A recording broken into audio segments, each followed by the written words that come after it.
Good evening, YouTube followers. Welcome to my 30-second live. I'm excited to be here on this awesome April 9th, which happens to be Easter Sunday 2023. I'm going to get rid of this echo there. That echo's gone. Grateful it's gone.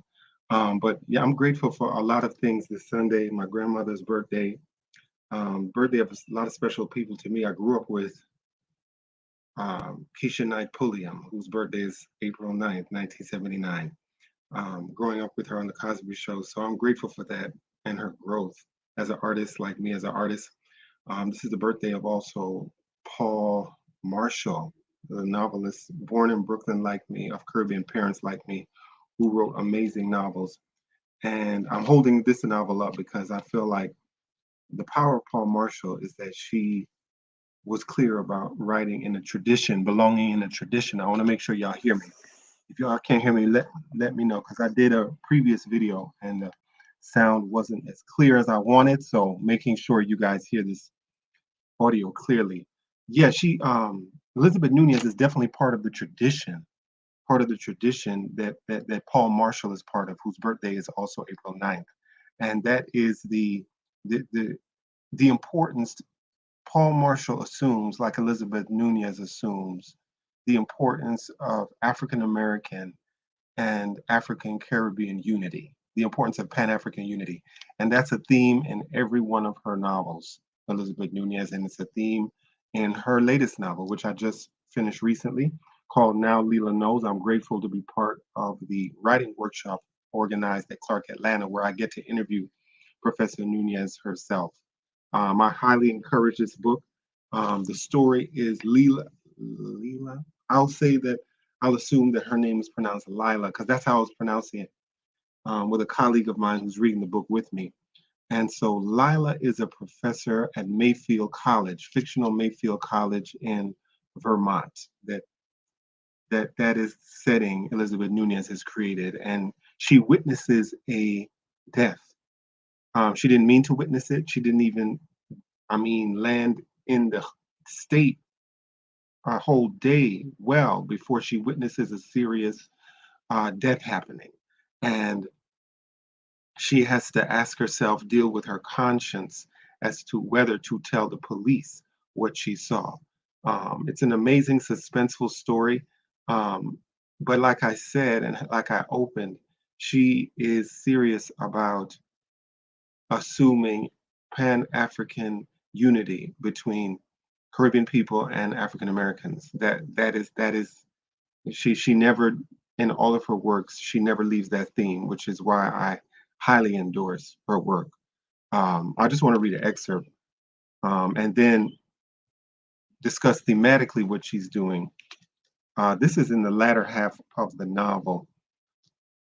I believe she's talking to Terrence, who is a colleague in her department, the new department that Lila, is going to. So the story of the novel is she is arrived at this college and this setting takes place. Where I come, this is Lila talking, where I come from, we were the seasoning place where they tried to break the Africans, ready them for the plantations, she said. That's why I'm here in italics, to remind you that Africans were enslaved in the Caribbean. And this is a common thing that we don't really get. And what I'm concerned about the 1619 project promoting is that slavery only happened in the continental US. And if you know deeply history, you know that that's not the only place. It happened in the entire Western Hemisphere. In fact, it happened in Brazil first because of the Portuguese. So what novels do, like Elizabeth Nunez, is teach you a lot about history. Because she's a professor, Nunez is touching on the topics she's teaching in class. Nunez explains what she wrote as a literary, uh, she is a literary critic, the main character, just like Nunez herself.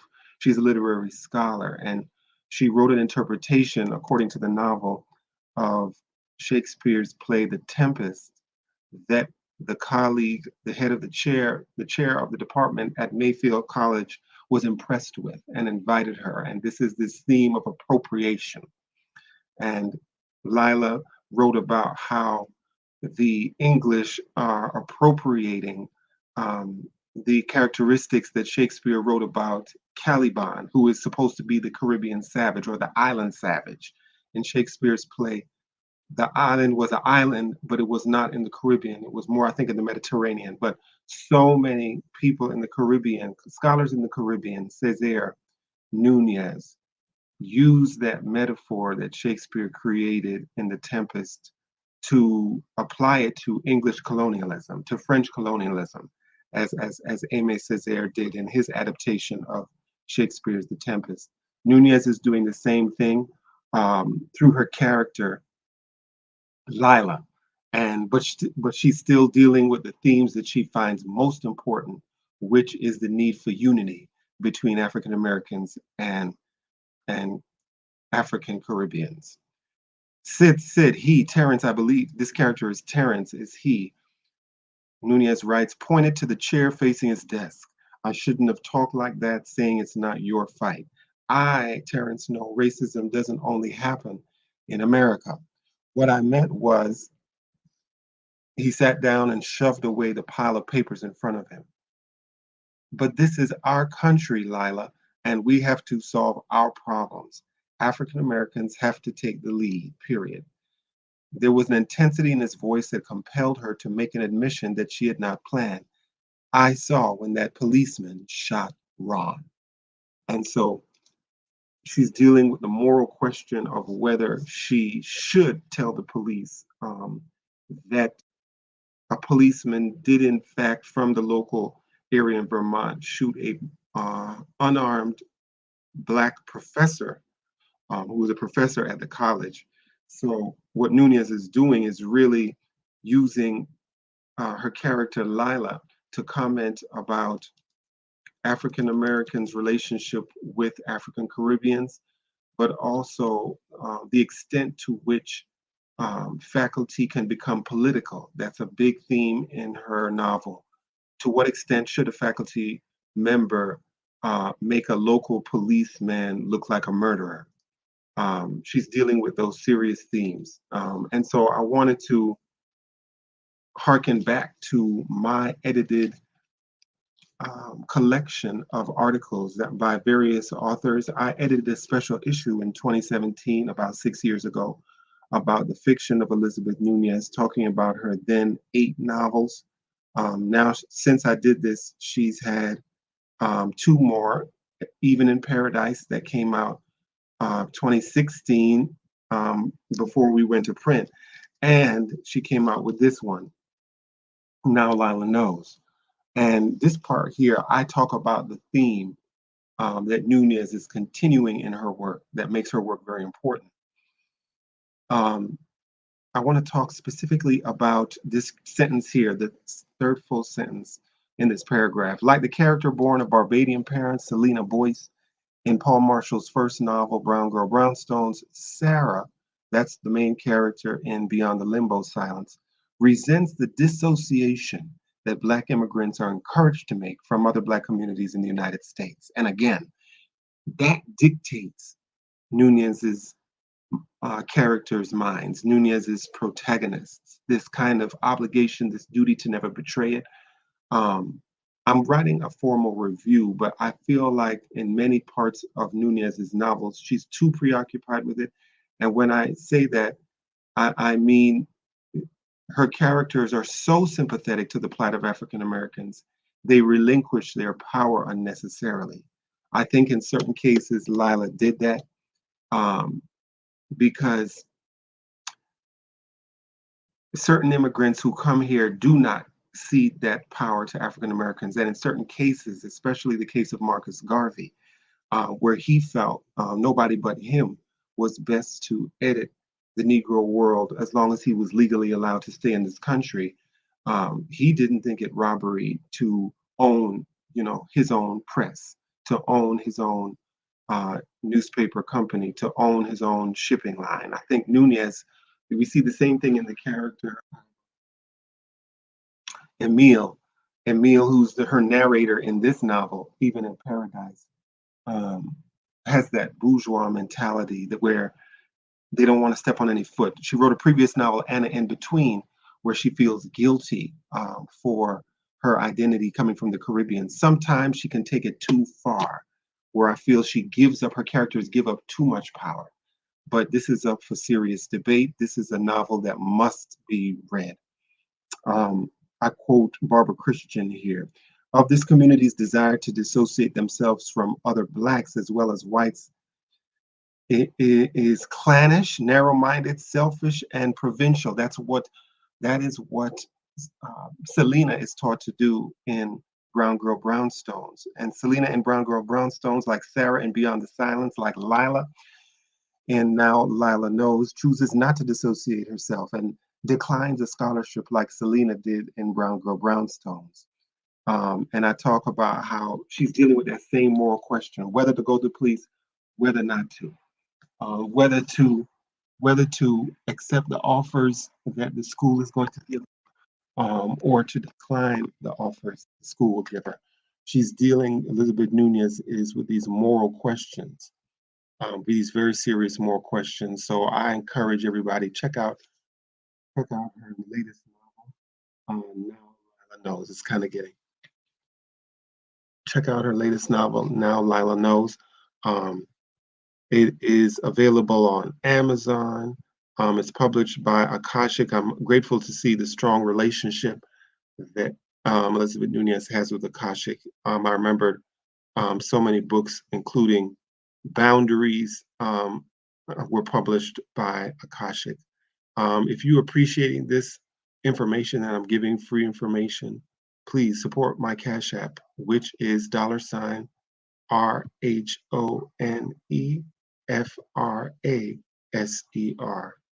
Don't hesitate to support my Cash App, which is $RHONEFRASER. I'm grateful for this Easter Sunday, on this Sunday, April 9th, 2023. Since my previous YouTube, we've lost a powerful writer who really inspired me to be truthful, to be a writer in so many ways. And that author's name is Randall Robinson. Born in 1941. This book changed the way I read, changed the way I look at history, particularly what he says about so many people: Condoleezza Rice, Colin Powell, George W. Bush, Lydia Polgreen. I appreciated how he talked about Lydia Polgreen, because since I read that, since I read what Randall Robinson wrote about Lydia Polgreen, and she got hired at the Huffington Post, but what Randall wrote about her um, reporting of Haiti, basically as a chaotic place that requires constant U.S. intervention, really profoundly affected me. Um, and it made me, he was very bold in his criticism of Paul Green. And something inside me said, wow, I'm motivated emotionally in a way to not write, not have anybody else say that about me. Randall Robinson really did that. I'm looking up his Wikipedia now because I want to know what sun sign he is, because let me see this. July 6th, he's a Cancer. Okay. Yeah, he really was able to, through his words, influence me emotionally. And there were two particular parts I just want to look at in his nonfiction book.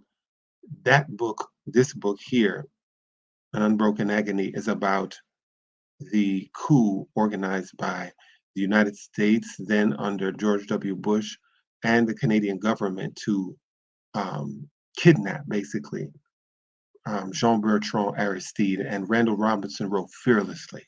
Randall Robinson wrote fearlessly about the unjust kidnapping of Aristide. In these particular parts, there were no communists to speak of Haiti, save the Cuban doctors, and the Aristide government had been indisputably democratic. None of this had mattered, however, to the Americans. Aristide had annoyed Haiti's money, white, and light-skinned upper class in much the same way that Arbenz, by raising the minimum wage and prosecuting land reform, had annoyed American business interests in Guatemala half a century before. So him putting things in context like this really changed the way I read, and this changed the way I wrote. Um, Yeah, I thank you, Randall Robinson. We started reading this book in the Philadelphia Freedom Schools. This was back in 2008 when I was an academic advisor, and Dr. Greg Carr was in charge, and he chose this book, and he invited Randall Robinson. He couldn't. I think we had some, but we did get to interview. I know the group interviewed him, and I was so grateful to read this every day. We read this book and answered questions about it, and I still had for the longest time slides that my group prepared that give you a short history of Haiti. Another part of this book, An Unbroken Agony by Randall Robinson reads, "Then I was ashamed, ashamed of my country, ashamed of official America, crouched cruel and hiding behind the curtain of public ignorance, ashamed of the Colin Powells and Condoleezza Rices who, steeled by unmerited prestige, took full advantage of an American civil rights movement they never participated in." And this reminds me of what Malcolm X wrote about the difference between what he calls the Negro movement and the Black movement. He did this in his Detroit speech called "The Ballad of the Bullet." And certain people are beneficiaries of the civil rights movement.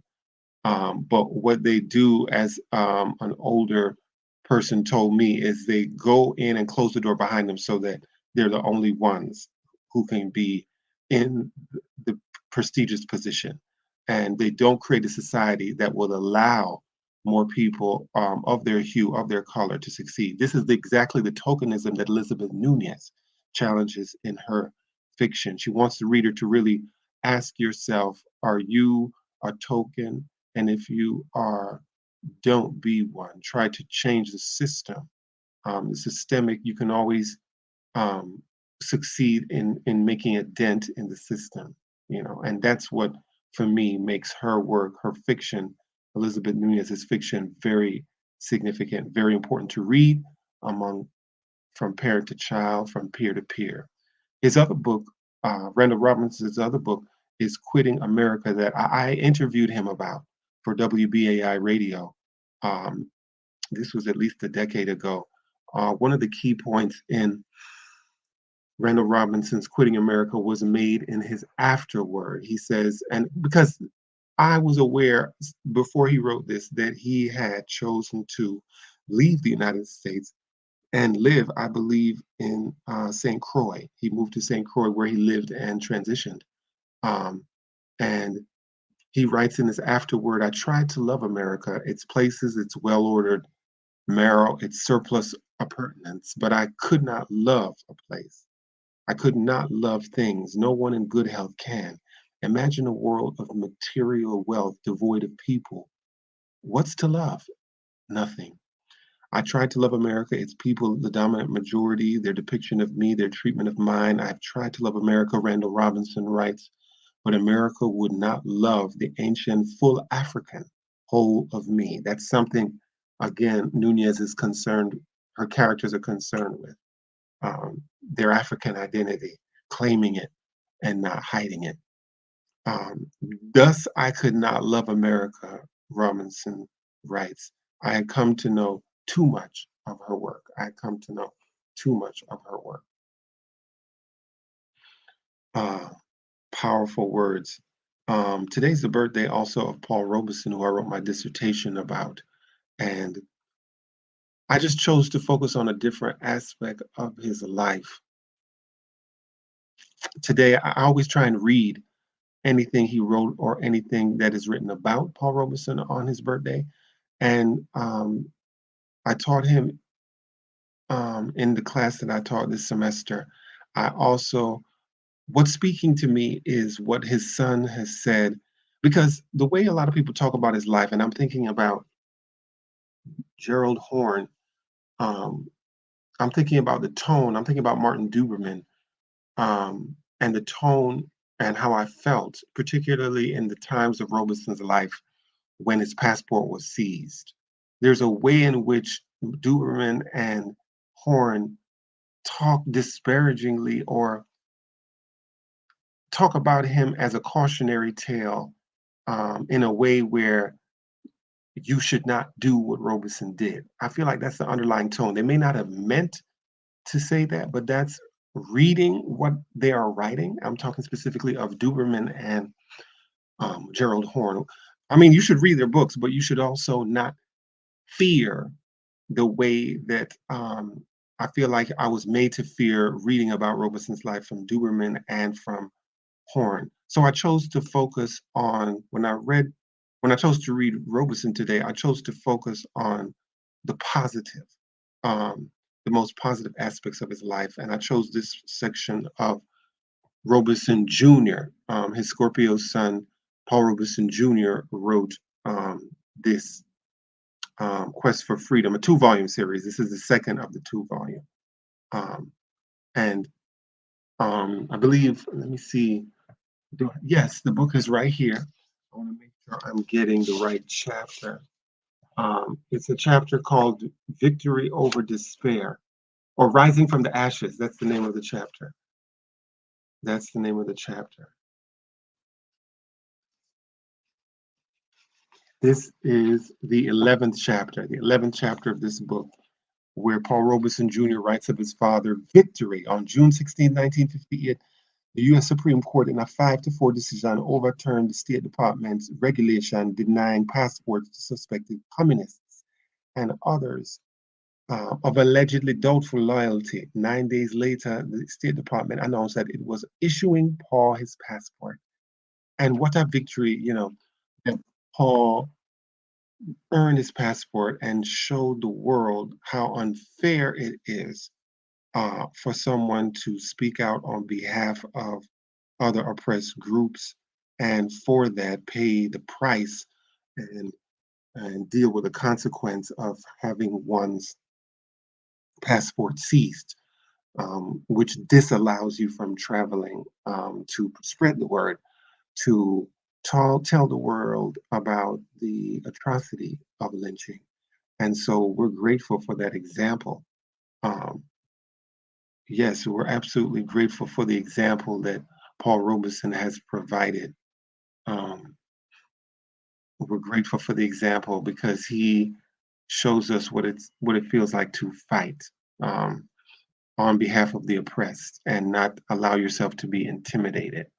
If you're watching this, don't hesitate to subscribe, like, and share my YouTube.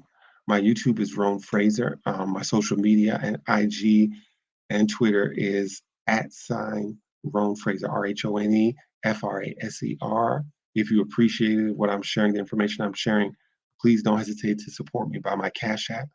It's $Roan Fraser. I appreciate all the love and support I've gotten. Please comment. I'm looking for comments. I thank Mimi for commenting very strongly on my previous YouTube live. I appreciate that. I am also reading the book from another cancer. We mentioned earlier in this YouTube how Randall Robinson is a cancer. And I'm reading an amazing book right now.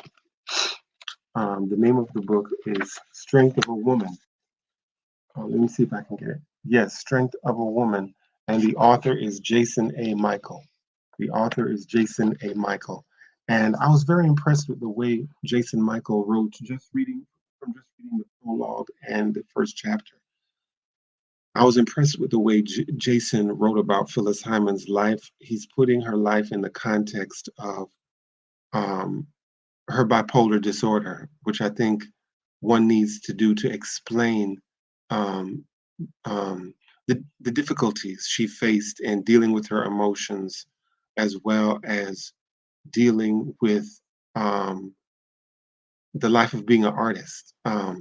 And so there's a particular page that I thought was written particularly well by Jason Michael that I want to read. Um, it's this page here. So you see the top of this page says Strength of a Woman, the Phyllis Hyman story. And this is a conversation that Jason Michael is writing between Phyllis and her friend Danny. I told you, Danny, if you try to talk me out of it, I'm going to hang up on you, she stated firmly. So Danny just listened. I'm trying to be nice and say goodbye to everyone, and everyone is trying to talk me out of it. I'm not going to debate you over my life. You can't help. Life is about choices, and I choose to go. Typical of Phyllis, she spoke with Danny until her doorman called to tell her that her lunch had arrived. And this must be in the 90s because we would just see it on the phone now instead of the phone call. Or actually, no, they might still get it on the phone call. Yeah, they certain people still, if it's DoorDash, get a phone call when it's arrived. Then Phyllis Hyman rushed him off the phone, rushed Danny off the phone, and once finished with her lunch, continued about the business of making her final preparations. The show the next day, Friday, June 30th, was supposed to have been Phyllis's final hurrah, but something happened to convince her to hasten her exit. She had made several goodbye calls and sent cryptic and vague messages to many others. Perhaps she feared an intervention was in the works, or possibly she was just truly too tired to get up on stage and give one more performance. Whatever the reason, Phyllis chose not to play the Apollo one last time. Phyllis told her personal assistants, Lanice Molina and Leo Lord, that she planned to sun for a bit on the roof of her building before soundcheck and sent them out on errands.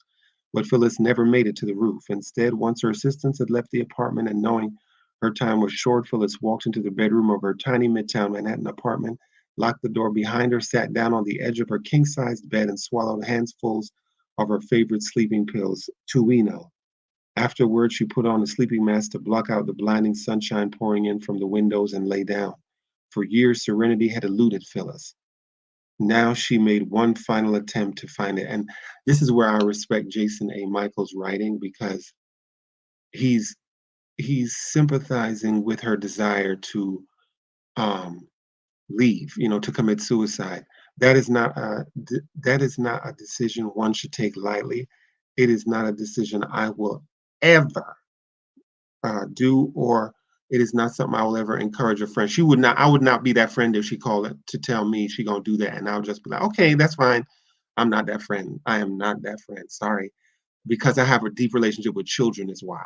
And when I see the impact of suicide on children, nope.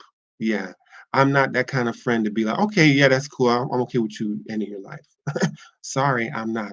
But I'm saying that because I appreciate Jason's detachment, his ultimate sympathy for Phyllis, his ultimate sympathy for Phyllis. But because of my relationship with children, especially children's relationship with adults, I don't encourage any adult to commit suicide ever, even though she felt like she wanted it done. Um, Jason Michael writes, now she made one final attempt to find it. Hers was a mind that worked overtime, packed full of loud and robust thoughts. But the darkness began to envelop her. Her restless mind was quieted at last. Of Billie Holiday, Feather once said her voice was the voice of living intensity. Yes, I can't get enough of Living All Alone. I'm playing that song every day. It's a powerful song. And I have to watch myself because the instruments are so strong. And yeah, thank you for the time and for that song. Um, as a human being, she was sweet, sour, kind, mean, generous, profane, lovable, and impossible, and nobody who knew her expects to see anyone quite like her ever again. It was likewise a fitting eulogy for Phyllis Hyman. And I thought that whole page, what page is that, 17? I think it's 7, was a fitting eulogy. So thank you, Jason Michael, for writing that page. Um, Let me see if I can get the page number. It was page 5. That was page 5. So you may want to play that in the lotto. 5. All right, 94923. Finally today, this is the birthday of my grandmother, who means so much to me. I love my grandmother so much.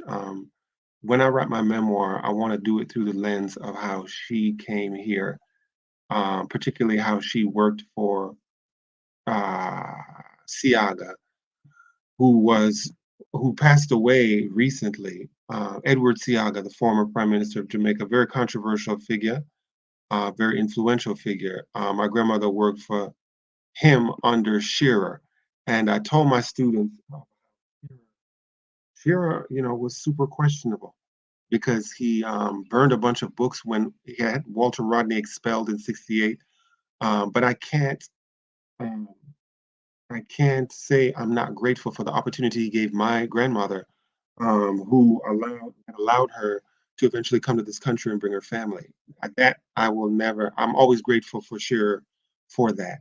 But I'm not when I learn of how repressive he was to Black students trying to learn. So it's mixed feelings. But my grandmother always taught me what Hugh Shearer absolutely taught his children, who taught their children: believe in yourself. That's what my grandmother's taught me. When I was really struggling over the past year, my grandmother was always saying, somebody will hire you. And as I was applying vigorously, I always had that, and somebody always did. So thank you, Grandma. I love you. Happy birthday. Thank you for always encouraging me, and thank you for always um, giving me words that help me keep going. Um, Words that I may not want to hear, but that always stay with me to do what I need to do. I love you, Grandma. All right. So that is my 30-second YouTube live. Please like, please subscribe, share, and like, and support my Cash App, $Rome Fraser. God bless you.